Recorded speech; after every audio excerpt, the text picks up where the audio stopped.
top end of the racetrack, 664, 207.85 for Brzezinski. Definitely would have liked a little bit more ET, but that 207.85 tells me that they're making some pretty good steam under the hood there. Yeah, I really like that speed number. Like the speed number there. It's competitive with everybody else, really. It's in the ballpark. In fact, right now it's the fourth fastest car on the racetrack, and not by a bunch off of the top speed, which is 208.62 right now. Now let's go to the top end. Joe has Vincent O'Beal. Pro Stock's part-time driver Vincent O'Beal just got engaged. Final round earlier in the year. How happy are you to be back? I'm really happy. You know, but most of the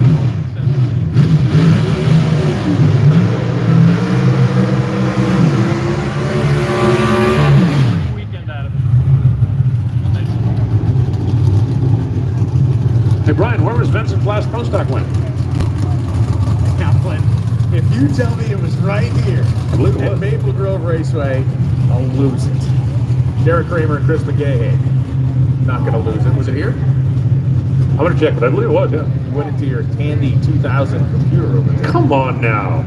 Dude, this comes from PC Richard & Son. This is brand new, snazzy, fancy technology. That came when it was only called PC Richard. You bought that before there was any Sons. Score for the good guys. Race Control's laughing at that one. Sure. Brian. Yes, Alan. How long has PC Richard had a son? Since 1877. How long can I keep a computer? Well, about 25 minutes. There you have it. McGahey and Derek Kramer lining up on the starting line next.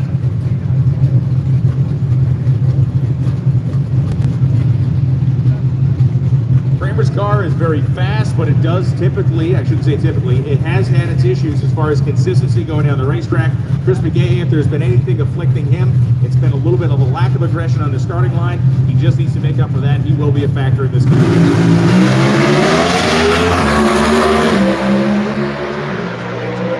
Steer that thing back to the center of the drag strip. 650.70, 209.65 miles an hour for McGahey. Big speed and low ET so far. Kramer goes 659 at 208.94. Taking a look down there, nice looking run the whole trip, other than, like you said, it wasn't very straight. And if you go out there and make that big arc in the middle of the race course, that'll cost you a little time. But I think that they should be happy. Should be happy with that start. 2018, when Vincent won here, and that was his last Pro Stock race win. And that one I was operating by memory, which makes me glad that I have.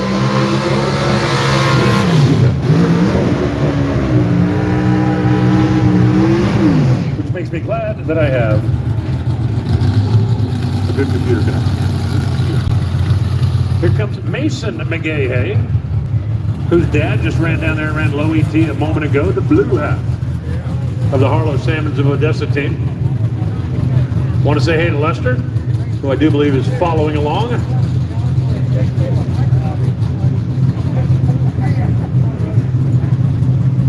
Back there in Texas, and over there is Troy Coughlin Jr. Somehow it just wouldn't be Pro Stock if we didn't have a yellow and black car out there when Jackie decided that he wanted to take a break. Troy said, you know, there's not a lot of things that would make me get into a slower car than I have been driving, because he had been driving the McPhillips alcohol car. But following in the footsteps of his uncle, the legend, he said, you know what? I want that. And it's pretty impressive stuff, because there's a lot of guys that would not want to follow in those footsteps. They're just, you know, it's one of those, they're always going to compare you. And Troy said, I'm good with that. Bring it. And the partnership with Universal continues. Great to see Universal back on the hood, the deck lid of the Jakes.com Camaro. Early exit for Troy at the U.S. Nationals. There were a multitude of red lights in Pro Stock motorcycle and Pro Stock car, and Troy was among those that caught the itis. I really believe part of that we saw at Indy was because we had, well, bad weather. And you fans here have seen it over the years.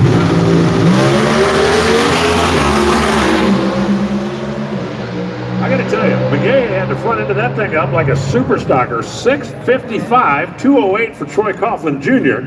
And he takes the yellow and black right to the top.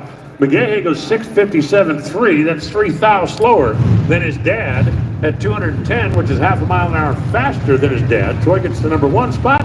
Mason gets the number 3 spot. Momentarily, he's got top speed in the meet. We got 2 more pulling into the water box right now, and we got Joe at the far end of the racetrack right now. I know. Loves driving a Pro Stock as much as Chris McGahey. Chris,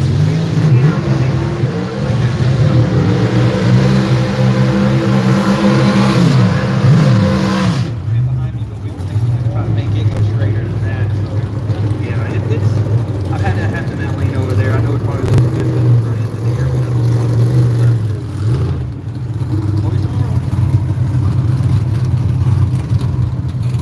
him tell him his kid was 3 thou slower.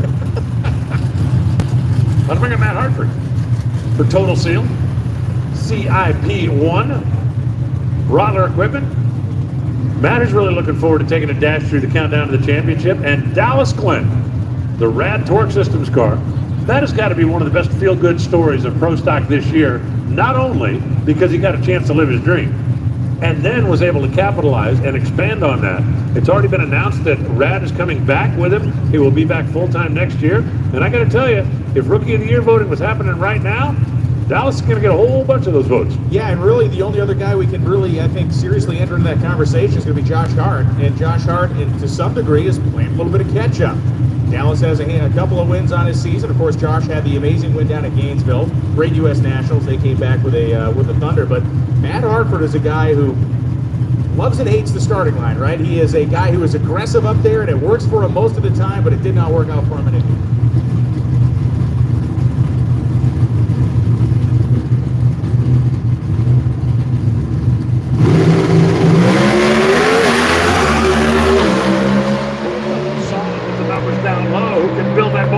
Finish line 6.550, 209.04. Dallas Glenn by 2,000ths of a second goes to the top.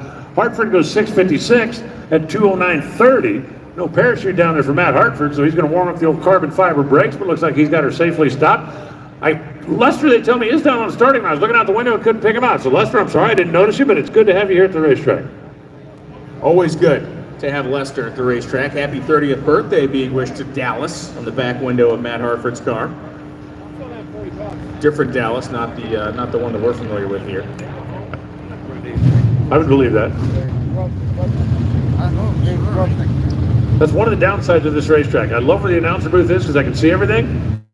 I can't see the back window of a Pro Stock car. And that's what I always tell everybody. If you want a shout out, ride it on the back window of a Pro Stock car. How much do you think Kid Chaos would like to have that one back?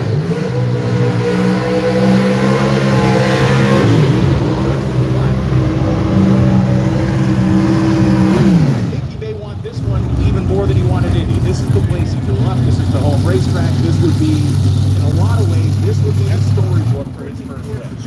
Yeah, you're right about that. That is the Lucas Oil car, the red, white, and blue patriotically painted machine, KPK. Kenny Koretsky's company, of course, development company up here, Nitro Fish, and that's a good race car. I mean, it's fielded out of the KB Racing Trail. Koretsky, full year, full ride. He's going to get that first win one of these days. Looks like Indy might be the opportunity, and then he ran into Erica, and that has not gone well for a lot of people over the course of the last 6-7 years or so. And frankly, running Aaron Stanfield's been a pretty bad piece of news for most people. And his first round exit was, I think, the most shocking moment in Pro Stock at the U.S. Nationals. It was definitely right up there in a race that had a number of shocking moments, but with only one qualifying section. That really kind of jumbles up the whole soup when you get out there in round number one. The Janik brothers, JC3 Energy, that's an elite car over in the right side. And Aaron Stanfield, I got to tell you, if you want to talk about 2020, we all know as a year was a dumpster fire. Aaron Stanfield had a pretty good 2020 when you look at all the things he accomplished on the racing side. Yeah, Factory Stock Showdown Championship, gets his first Pro Stock victory on the same day. Division 4, top dragster champion.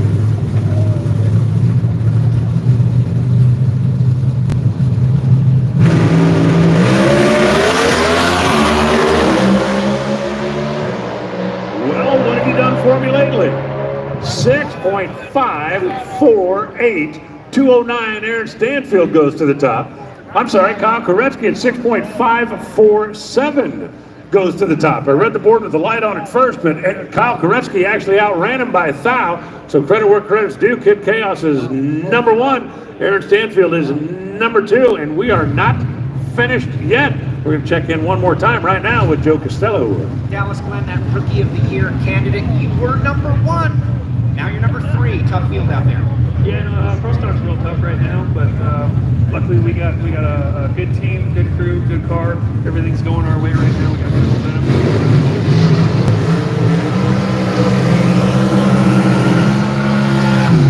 And see if we can still steal that number 1 back. Should be good out here tomorrow. I'm thinking especially that first qualifying thing. I think, one of the, you mentioned it 100 times, I think forecasted. It's playing out exactly as we hoped it would. Eric Anderson, Greg Anderson coming back to the starting line. What's the track temp going to be tomorrow? Wise guy. Oh, when we run tomorrow, the first session, it'll be under 100 degrees. That's it. You're taking a 99-degree window, basically. Well, yeah. Yeah. That's exactly what I'm doing. It'll be under 100 degrees. All right. Greg and Erica, they are certainly not going to be the only two, but they look to be two of the most prominent championship contenders as we kick off the countdown to the championship. So important to get started on a good note here. What I love about Pro Stock this year is that these two drivers in particular have been pushed to be better than they really have been. They've been pushed by the likes of Kyle Koretsky, by Dallas Glenn, by Aaron Stanfield, and they both like it. They may not like some of the results, but at the end of the day, you talk to both of these drivers and they enjoy the fact that they are being pushed on a week-to-week basis. Greg Anderson, HendrickCars.com, has got a whole lot of those #1 qualifier hats. Would like to have a couple more race win hats. And of course, Erica, she's got a few of those. The Maple Leaf, Melling Performance, Gallagher Insurance, Bright Red Chevrolet. One of these two get the top? I believe Greg. I believe so too.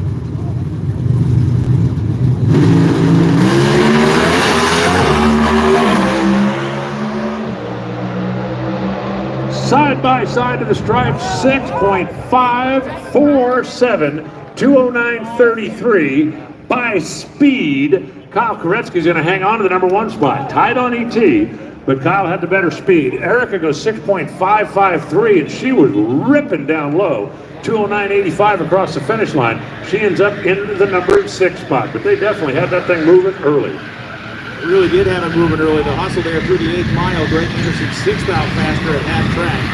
And then 6:57.4 through the end of the racetrack. Kyle Koretsky for now the second week in a row comes out in the first section as #1 qualifier. Let's go back to Joe at the big one.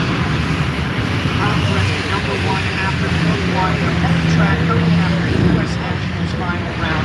What's it going to take to go one more round here in the road? I think it's a lot of pressure, but hometown race, first time in Maple this week or so, Chevy Camaro, KB Racing is amazing. Rob's all the motors, really supporting us. And Greg Anderson, he's giving me power. I outran him a little bit there by speed. I felt he made a good run. And man, we got 2 more qualifying tomorrow. Any one of these cars here can go #1, but to be #1 here would be huge. Anytime I race a Pro Stock is unbelievable. So I'll live my dream. Thank you.